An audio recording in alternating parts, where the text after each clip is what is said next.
Imagine this for a second. You're a teenager, maybe, I don't know, 15, 16 years old, and your whole world just collapses. Your country's invaded, your home's gone, and you're dragged off as a prisoner of war to this foreign empire. And it's not just foreign, it's hostile. Hostile to everything you believe. Exactly. The language, the religion, even the food, it all violates your deepest values. I mean, the standard survival plan there is pretty simple, right? Keep your head down, blend in, and just don't get killed. That's the path of least resistance. It's pure adaptation. You don't make waves when the executioner's axe is right there. Right. But today, we're looking at someone who took that survival manual and basically threw it in the river. He didn't just survive in that hostile empire. He rose to the absolute top of the government. And stayed there for over 70 years. 70 years, serving 4 different kings, 4 different emperors, really. And he did it all without ever compromising who he was. I mean, that's a resume that, honestly, it sounds impossible, right? If you wrote it as fiction, people would say it's unbelievable. But it's not fiction. Today, we're doing a deep dive into the life of Daniel. And before you think, okay, Sunday School Lions, I know this one, we're coming at this from a very different angle. Our source here is a sermon delivered just a few days ago, January 18th, 2026, at the Good Shepherd Church in Toronto. What I really like about this source is that it doesn't treat Daniel like a fairy tale. It treats his life as a protocol, a specific set of what the speaker calls holy habits for keeping your integrity in a dark world. The Daniel Protocol. Habits of a Child of Light. That's the title. That's it. So let's define some terms. The sermon talks about Babylon and light versus darkness. What are we actually talking about here? It can sound a little abstract. Sure. So historically, we're talking about 605 BC, modern-day Iraq. But for our purposes, the sermon frames Babylon as the ultimate world system. It's a culture of idolatry, corruption, violence, you name it. The source calls it a place of complete darkness. So darkness isn't just a mood. It's a system that's actively trying to crush your values. Precisely. And the child of light, which is the church's motto for 2026, is the counterforce. The source says a child of light produces 3 specific fruits: true worship, a holy life, and serving your neighbors with kindness. Good deeds. And the mission of this deep dive is to find the formula. How did Daniel do that for 70 years without getting killed or corrupted? And the sermon argues the secret starts way before any lions show up. It starts with his name. I didn't realize names were so important. Oh, they're everything. They're like your personal mission statement. The speaker breaks it down. Daniel comes from Dan, which means judge, and El, which means God. So his name literally means... God is my judge. God is my judge. Imagine walking around with that in your head. That's a heavy motto for a teenager. Changes everything. Think about it. In Babylon, who's the judge, the king, he decides if you live or die. But Daniel walks into that palace already thinking, your judgment. It's secondary. It's not the one that counts. So if you fear the ultimate judge, the temporary ones, your boss, the king, they lose their power over you. That's the whole point. The source even compares him to Enoch from a previous sermon who walked with God because he was constantly aware of that final judgment.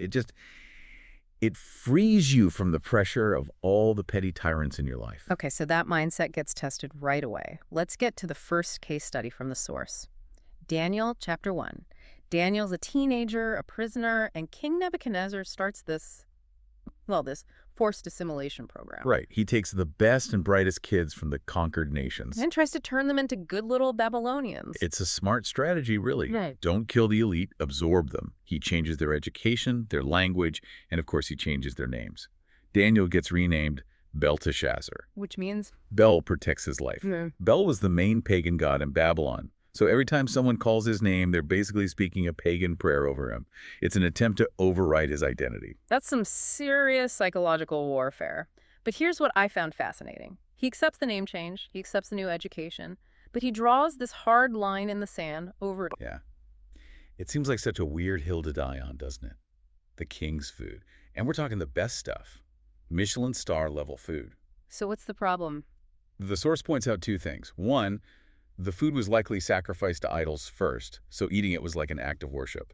And 2, it broke all the Jewish dietary laws. So it wasn't just lunch, it was treason against his God. Exactly. And the text uses this really strong phrase, Daniel resolved. This wasn't a sudden decision. He made a deliberate choice not to defile himself. And let's be clear, refusing the king's food. That could have been a death sentence for insubordination. But he's smart about it. He proposes a test, a 10-day trial. He does. He basically says, let us eat vegetables and drink water for 10 days, and you can eat the royal buffet. Then compare. He bets his life on it. And the results. The veggie diet wins. He and his friends end up looking healthier and better nourished than everyone else. But the real payoff wasn't just physical health, was it? No, that's the key. The source says God gave them 10 times more wisdom and understanding than all the king's magicians and experts. 10 times. That is a huge return on investment for a bowl of vegetables. It is. But the takeaway isn't that you should become a vegetarian. The takeaway, according to the sermon, is that when you make these holy choices, when you fear God more than your circumstances, it doesn't just keep you pure. It leads to divine elevation. Okay, so that's Daniel as a teenager. But the sermon then makes this huge time jump, which I think is so important for understanding the whole story. It is. We jump ahead almost 70 years. We're in Daniel chapter 6. The Babylonian Empire is gone. The Persians have taken over. And Daniel, he's still there. It's still at the top. Still at the top. He's over 80 years old, and he's one of 3 prime ministers running the entire Persian Empire. That level of career longevity is just staggering. Ooh, To yeah. survive a complete regime change like that? Well, when you stay at the top that long, you make enemies. And the other officials, they get jealous. They want him gone. So they launch a full forensic audit of his entire life, looking for any dirt they can find. A bribe, a mistake, a missing receipt, anything. And they find nothing. The source text says he had an excellent spirit. Some translations say a nimble mind. He was just terrifyingly good at his job. So they can't get him on corruption or incompetence. Right. So they think if we can't attack his work, let's attack his faith. That's his one vulnerability. And that's the trap. That's the trap. They trick King Darius into signing a law. For the next 30 days, nobody can pray to any god or man except the king.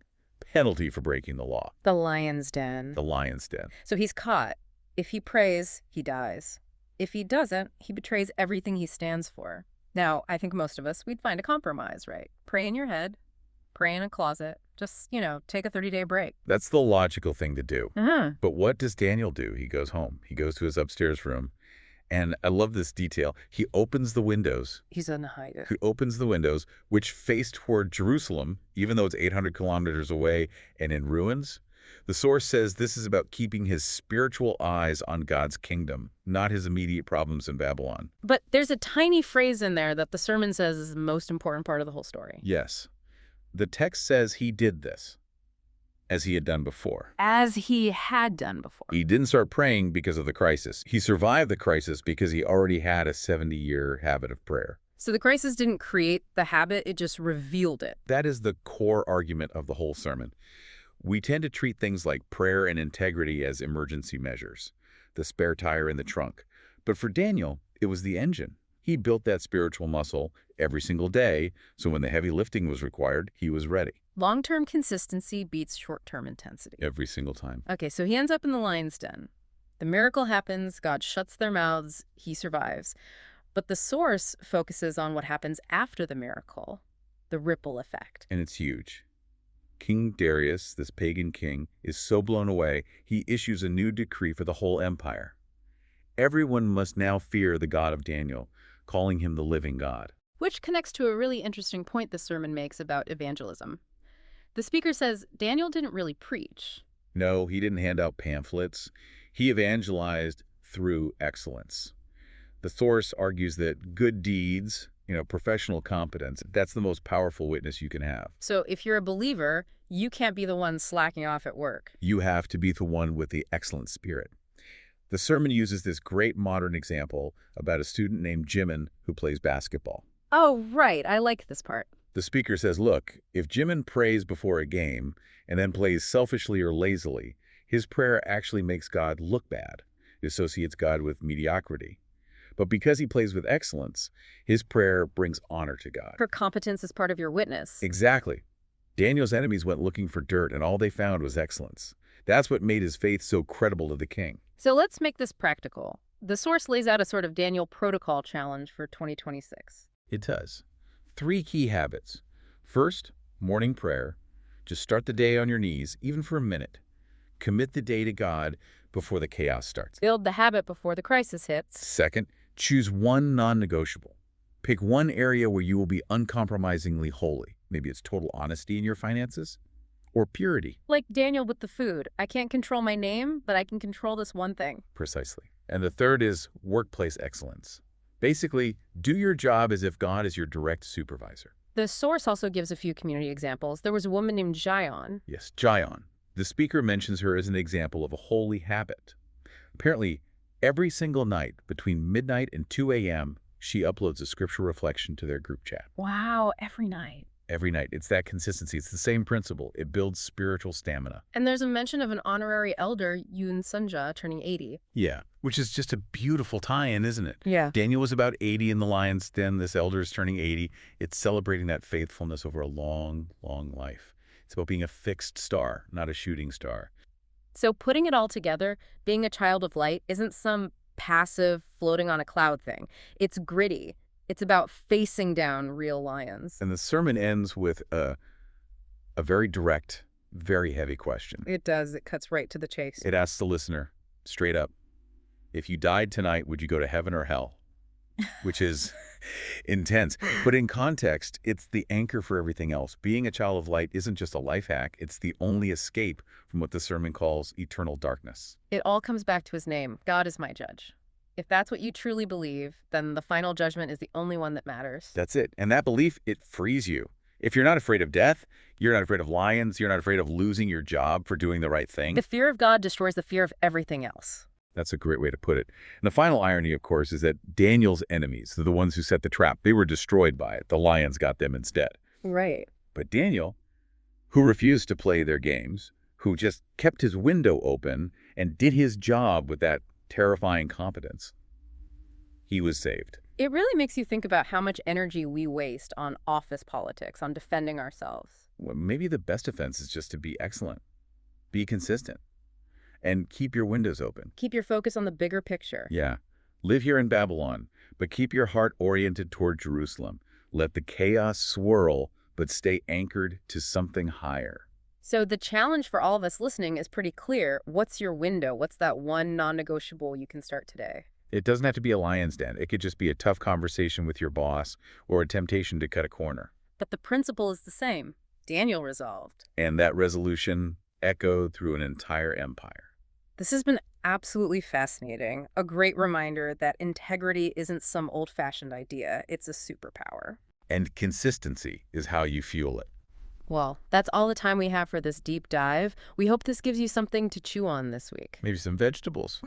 And maybe check your windows. Exactly. Thanks for listening. We'll catch you on the next one.